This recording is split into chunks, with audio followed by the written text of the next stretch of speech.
pagi adik. Nggak ada yang menjawab. Pagi.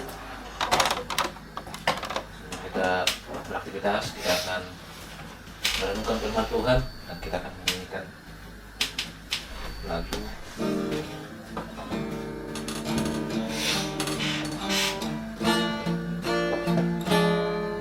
Saat pagi hari ku datang lagi menghadap Tuhan dan menyerahkan diri, mengucap syukur buat hari yang Kau beri, memuji Tuhan dengan seluruh hati. Ku sembahkan Allah hati, ku tinggikan Allah hati, ku serahkan seluruh jiwa rohku dalam pimpinanmu Tuhan, dalam pimpinanmu Tuhan.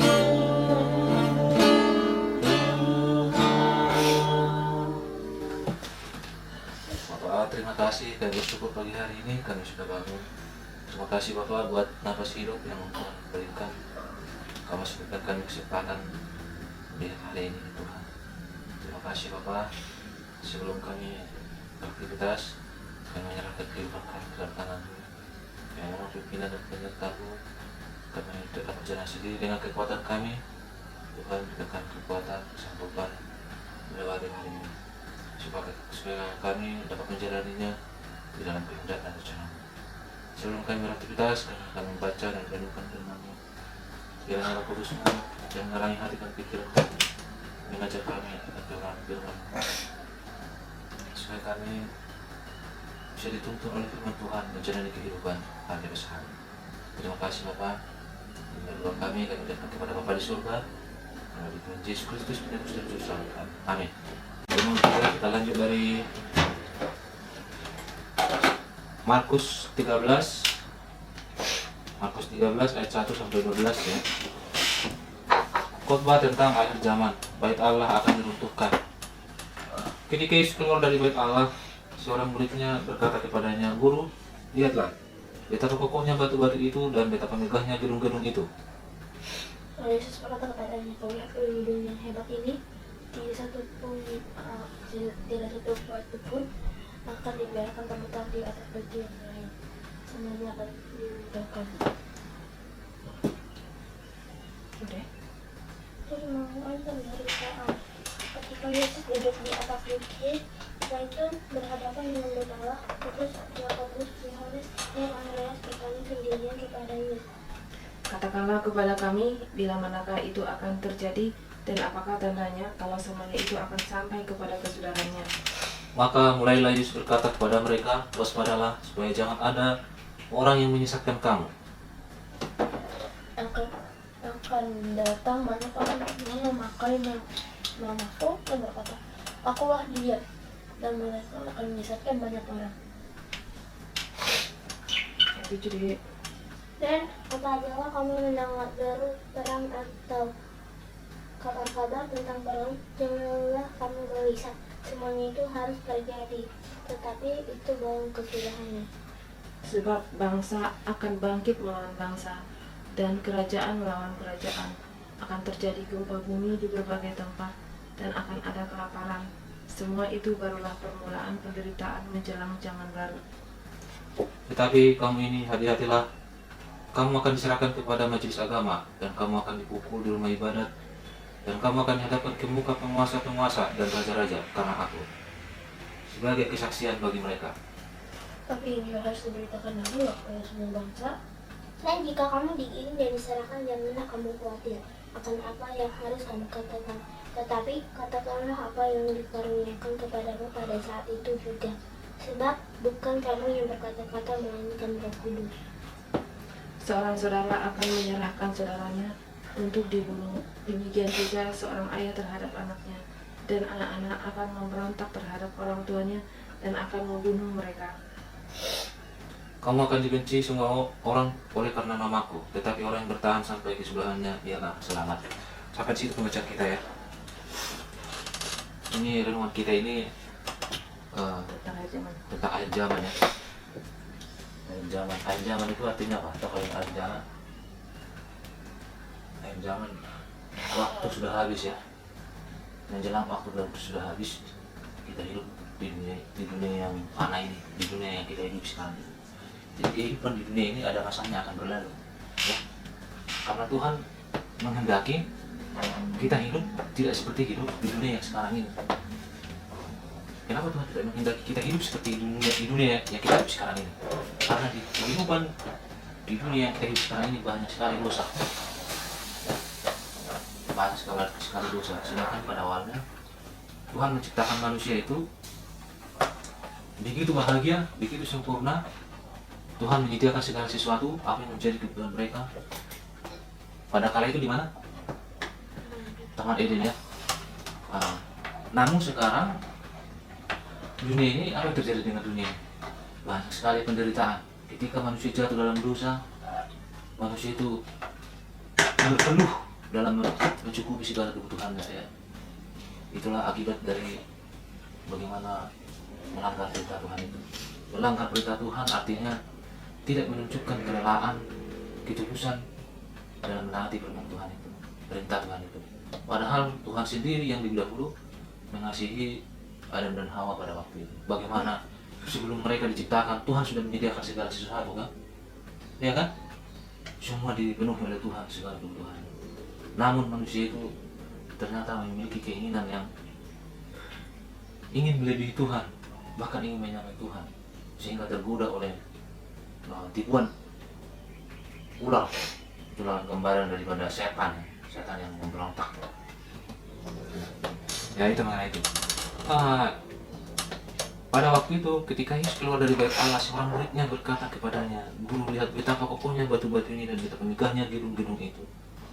Lalu Yesus berkata kepadanya, "Kau lihat gedung-gedung yang hebat ini, tidak satu batu pun akan dibiarkan terletak di atas batu yang lain, semuanya akan diruntuhkan."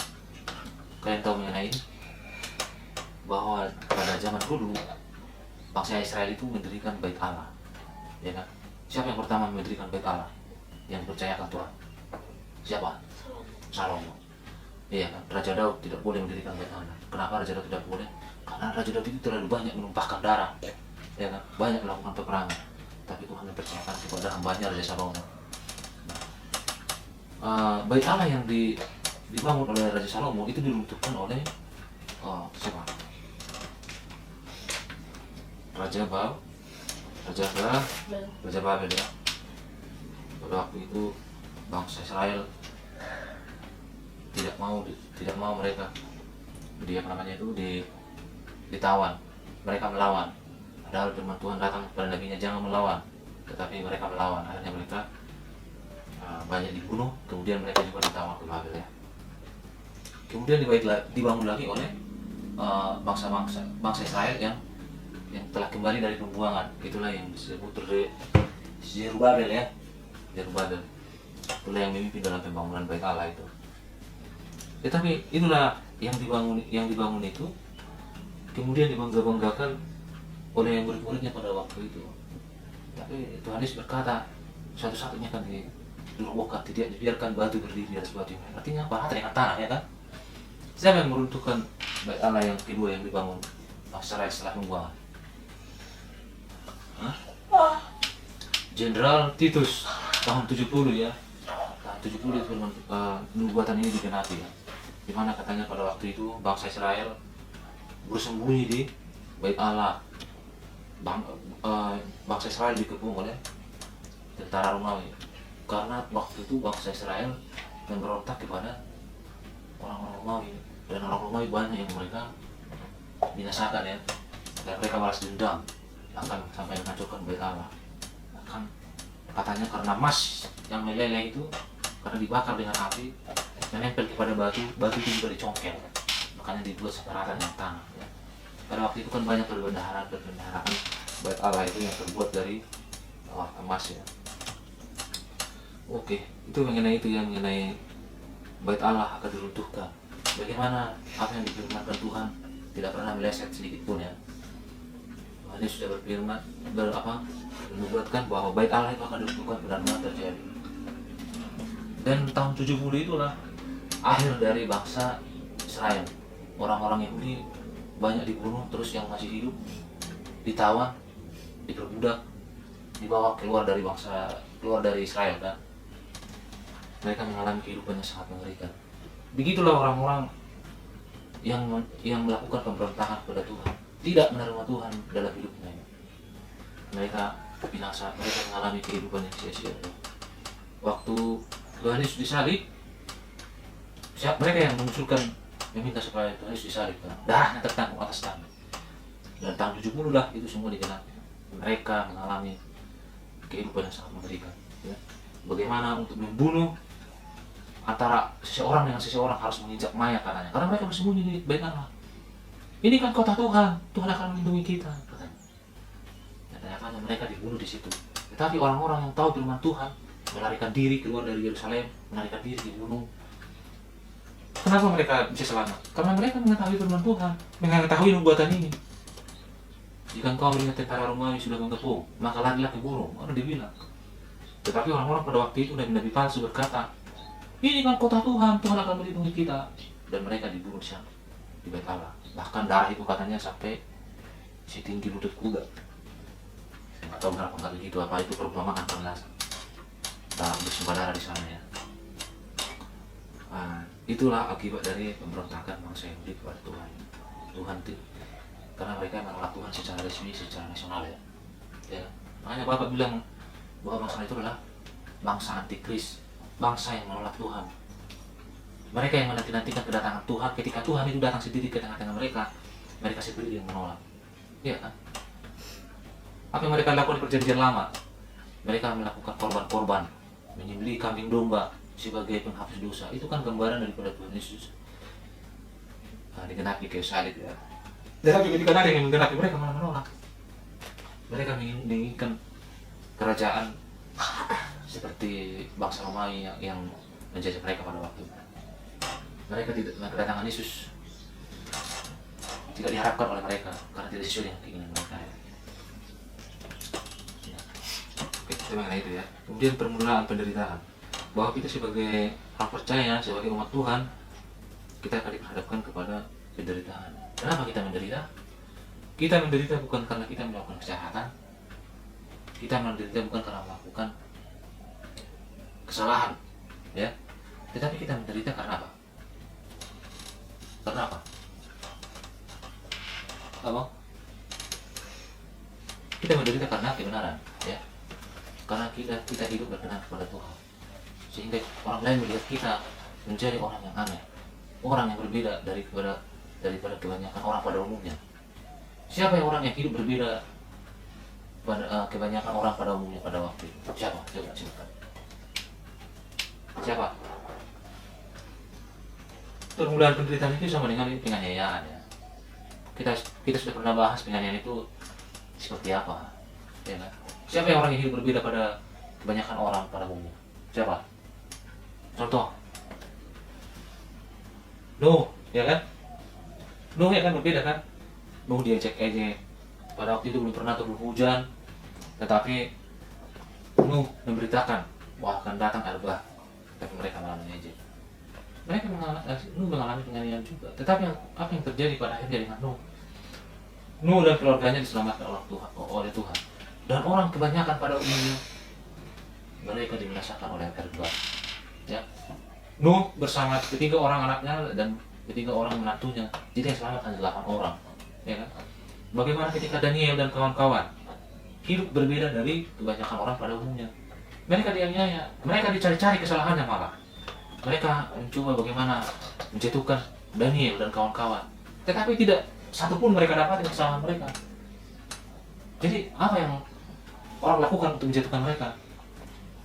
Melalui Tuhan, siapa yang mereka yang sembah? Apa yang mereka sembah? Dan itulah memang akhir daripada dunia ini. Kita akan diperhadapkan kepada pilihan siapa yang kita sembah. Daniel dituduh melawan Nebukadnezar karena apa? Karena dia selalu berdoa kepada Tuhan. 3 kali sehari dia berdua menghadap Yerusalem, menyembah Tuhannya. Orang-orang pada waktu itu menyangka bahwa Nabi Isa itu adalah dewa, adalah Tuhan. Makanya didirikan patung supaya setiap orang yang melihat patung itu menyembah patung itu. Iya kan?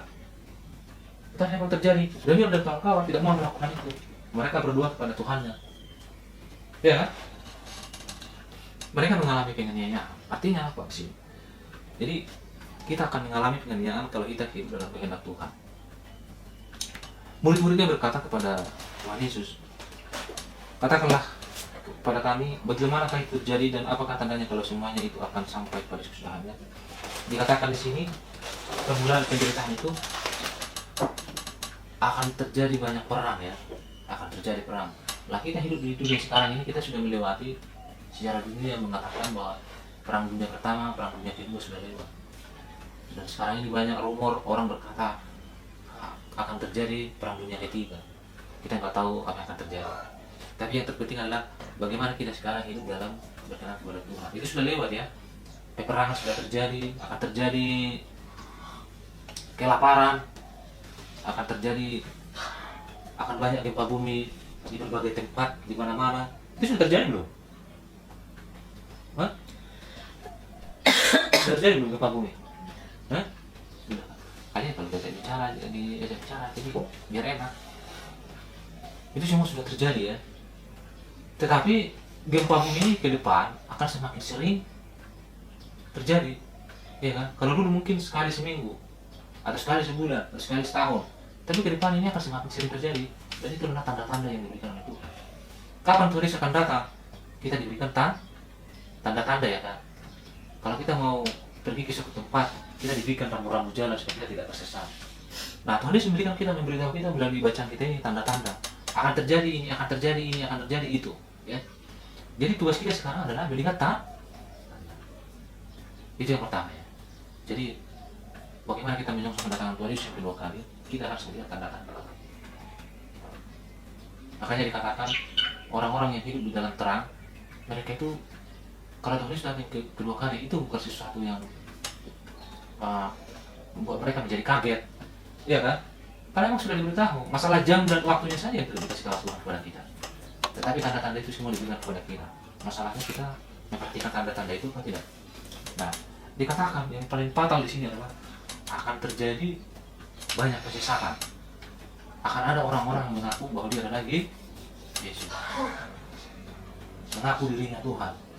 Lihat dia ada di sana, lihat dia ada di sini. Dan ini adalah kehujatan. Nah, kalau kita nggak tahu Alkitab dan nggak tahu firman Tuhan, maka kita berpotensi akan disesatkan. Kita akan binasa karena mengikuti ada Yesus yang lain. Sekarang ini aja banyak pengajaran, kayak pengajaran dari Cina itu, bahwa Yesus bereinkarnasi menjadi seorang perempuan atau bereinkarnasi menjadi seorang yang lain, iya kan? Pengajarannya berbeda dengan apa yang ada di Alkitab. Jadi itu yang kita harus lihat tanda-tanda itu. Itu kan bahwa itu memang sudah bermunculan.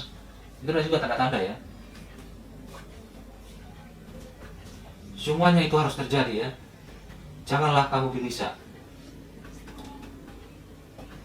Tetapi kamu ini hati-hatilah, kamu akan diserahkan kepada majelis agama, dan kamu akan dipukul di rumah ibadat, dan kamu akan dihadapkan kepada penguasa-penguasa dan raja-raja karena aku, sebagai kesaksian bagi mereka. Jadi orang yang percaya kepada Tuhan, orang yang percaya kepada Tuhan itu yang dimaksud adalah seperti murid-murid percaya kepada Tuhan ya. Rasul-rasul seperti Daniel dan kawan-kawan. Kalau kita hidup tidak seperti mereka, kita nggak mungkin diserahkan kepada majelis agama. Tidak mungkin diserahkan kita kepada raja-raja. Bagaimana kita bisa menjadi kesaksian kalau kita nggak hidup seperti rasul-rasul dan seperti Daniel dan kawan-kawan? Nggak bisa. Apa mau kita saksikan?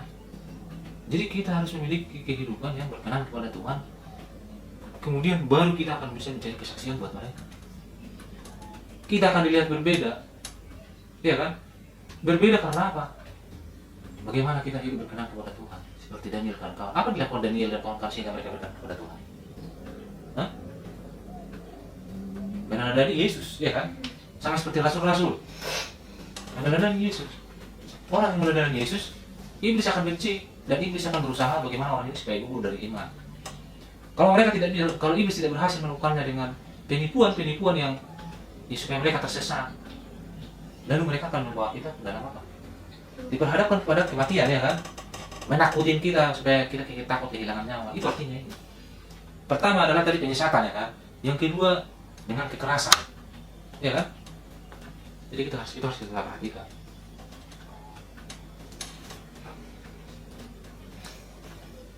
Ini akan terjadi seperti itu. Di rumah ibadah, gereja akan membenci kita, malah di sini dikatakan. Gereja akan membenci kita kalau kita hidup benar.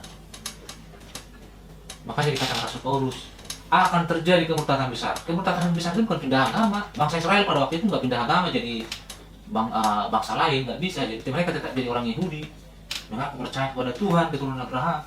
Tetapi mereka menolak Yesus. Hidup tidak sesuai dengan yang dikehendaki oleh Yesus. Iya kan? Ini juga sama, ya. Ini hanya pengulangan aja. Apa yang terjadi pada orang-orang zaman dulu ditulis buat kita sebagai pelajaran. Tujuannya adalah buat kita, buat mereka sudah selesai. Sekarang ini buat kita, ya. Jadi kita dikatakan akan menjadi kesaksian bagi mereka. Ya kan? Apa artinya kesaksian? Ya, membuktikan bahwa kita hidup berkenan kepada Tuhan, mengandalkan Tuhan. Ya kan? Dan bila saat nanti pada saat penghakiman, mereka juga akan sadar bahwa mereka memang diselamatkan oleh Tuhan karena menolak kesaksian orang-orang percaya. Iya kan? Ama kalau mengatakan sesuatu kasih tahu ngomong, ya. Tetapi Injil ini harus diberitakan dahulu kepada semua bangsa. Ya. Jadi Injil ini akan sampai dulu ke seluruh dunia, baru Tuhan akan datang. Ini semua tanda-tanda, ya. Kita tadi sudah dikatakan secara berurut apa yang akan terjadi. Jadi Injil harus disampaikan kepada seluruh bangsa-bangsa ini. Kenapa harus Injil sampai kepada seluruh bangsa? Hah? Sebagai kesaksian buat mereka. Apakah mereka menerima atau menolak? Demikian juga dengan kita, apakah kita menerima atau menolak? Ya kan? Karena Tuhan tidak pernah menghukum seseorang dengan cara yang cawan murkanya itu belum penuh. Iya kan? Jadi nanti firman Tuhan itu menjadi kesaksian buat mereka, apakah mereka menerima atau menolak. Jadi dalam penghakiman, mereka tidak mempunyai alasan untuk berdalih. Saya tidak pernah mendengar, ya kan? Mendengar apa tadi? Mendengar apa? Injil. Mendengar Injil, ya. Ya, jadi mereka tidak ada alasan. Itu akan menentang mereka, tidak. Apakah mereka memang layak diterima Tuhan atau tidak? Ya. Dan jika kamu digiring dan diserahkan, janganlah kamu khawatir apa yang harus kamu katakan, tetapi katakanlah apa yang dikaruniakan kepadamu pada saat itu juga. Sebab bukan kami yang berkata-kata, melainkan Roh Kudus. Apa artinya ini buat kita? Roh Kudus yang nanti berkata-kata dalam diri kita, sehingga bisa menjadi kesaksian kepada orang yang menyerahkan kita, orang yang menangkap kita. Bila hal itu terjadi, tetapi itulah artinya kita harus mempersiapkan diri dari sekarang. Artinya adalah bahwa kita harus mengetahui kebenaran firman Tuhan. Tidak mungkin Tuhan berbicara kepada kita dari Roh Kudusnya kalau kita selama ini tidak pernah belajar taat dan belajar firman Tuhan itu dengan dia. Tidak mungkin, kan? Iya kan? Makanya Tuhan Yesus ketika digoda oleh iblis berkata, seperti ada tertulis. Demikian juga nanti kita dihadapkan di rumah ibadat, kita juga mengucapkan hal yang sama, seperti ada tertulis. Kita tidak mengatakan yang ngalor ngidul, yang kemana-mana, yang kita hanya mengatakan Alkitab, ya. Jadi itu pentingnya kita belajar Alkitab. Belajar Alkitab adalah belajar untuk kehidupan yang sekarang dan kehidupan yang akan datang. Memiliki nilai kekekalan. Ingat, belajar Alkitab adalah memiliki nilai kekekalan. Kekekalan ada masanya nggak? Hah? Nggak ada. Sampai kapan? Selamanya. Bagaimana kita begitu getol mencari harta dunia ini, tapi tidak begitu getol mencari firman Tuhan, kebenaran firman Tuhan, iya kan? Tuhan Yesus berkata, makananku adalah melakukan kehendak Bapa yang mengutus aku. Jadi Tuhan Yesus itu makanannya adalah melakukan kehendak Tuhan. Dan harusnya inilah yang menjadi pedoman buat kita. Jadi dikatakan di sini, seorang saudara akan menyerahkan saudaranya untuk dibunuh, demikian juga seorang ayah terhadap anaknya. Apa yang dimaksudnya maksudnya? Jadi di dalam keluarga itu tidak terdapat sehati sepikir, satu tujuan di dalam memahami firman Tuhan itu. Jadi orang tua, saudara berbeda jalannya masing-masing. Itu kan di sini kan. dia percaya kepada Tuhan dengan caranya sendiri, abang percaya kepada Tuhan dengan caranya sendiri, bukan dengan cara Alkitab apa yang tertulis di sini, maka kita akan berpotensi saling mengkhianati, saling menyerahkan ke mana maksudnya ini? Romawi. Oh, Romawi sekarang siapa? Kayak pemuka agama, pengadilan, ke raja-raja, iya kan? Raja-raja sekarang apa? Pemerintah, iya kan? Karena kita dianggap sebagai ekstremis, kita dianggap sebagai pembuat kegaduh, kita akan dituduh sebagai orang yang menyebabkan semua bencana alam yang terjadi di dunia ini. Iya kan? Seperti ini ya, bukan tidak ada contohnya. Ini yang menyebabkan musim kemarau itu yang terjadi di Senata. Semua hal yang jahat akan dituduhkan kepada kita, tetapi tidak didasarkan pada bukti. Contohnya, Tuhan Yesus dituduh yang jahat, nggak Tuhan Yesus? Engkau menyamakan dirimu dengan Tuhan, engkau menghujat Allah. Itu kan kejahatan itu bagi bangsa Israel. Mereka tidak tahu bahwa dia itu adalah anak Allah. Iya kan? Sama begitu juga yang kita akan perhadapkan.